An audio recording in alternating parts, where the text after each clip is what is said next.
All right, today on Meet Mississippi, we're going to talk a little bit about installing some stuff here on the homemade overlanding rig. And basically today what we have is a way to shoot video while we're riding down the road and also catch time lapse and hyperlapse going forward. So what I've done is I've ordered this rig here out of California. It's a company called ICS. And it's really heavy duty billet aluminum. And there's a lot of places where we can attach things to it. So also I ordered a mount. Like I said, it's all heavy duty. It's for the cell phone. Also, we're going to be running a cable up to the front where we don't have to run cables all over the place. And you know, you reach down to drink your coffee and they get all hung up in your hand and all that. So we're going to be running that professionally today too. So I'm going to show you a time lapse of that whole process. Like I said, it's an ICS mount. You can find them online. Have them for a lot of different vehicles. This happens to be a 2019 Chevy Colorado.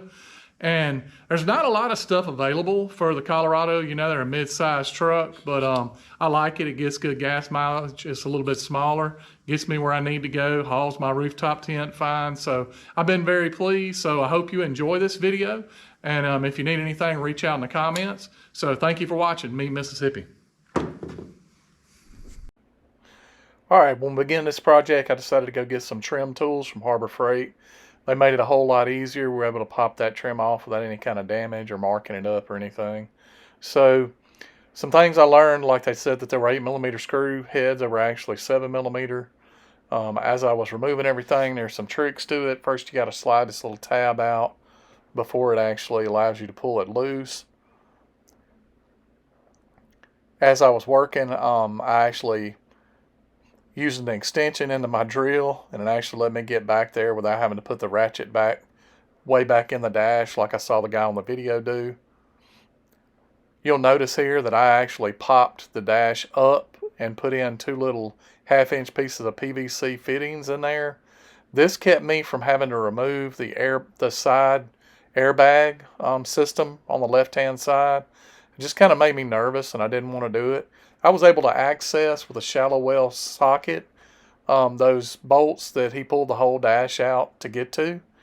I also noticed that the little bracket that comes from ICS was a little off, and I had to drill it to allow for a little bit of different placement of that. So there's a little unit behind the radio that flops out when you remove the bolt, and what you're doing is you're trying to tie into that framework in there to make that stronger. And that was really tricky.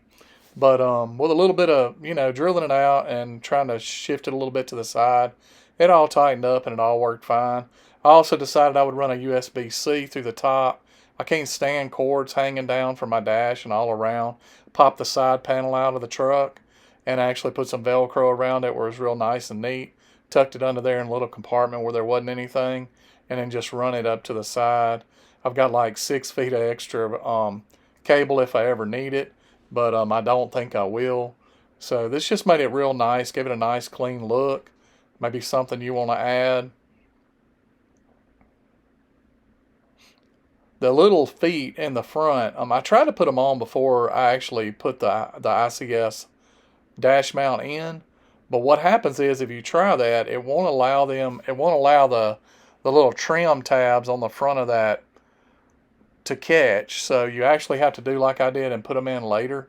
So I actually had to use those trim tools to kind of pry up on it a little bit to give that thing clearance. That was probably the trickiest part of actually installing it, was getting all that front stuff to line up. But it wasn't that hard, it just required a little bit of patience. And once you put that thing in, the only way you can really work on it is getting your fingers in from the back side of it. So just kind of uncomfortable, and like I said, just a little bit of patience. So the mount is actually the ball mount that I put in. The bracket was there. They did not supply the mounting hardware, the screws.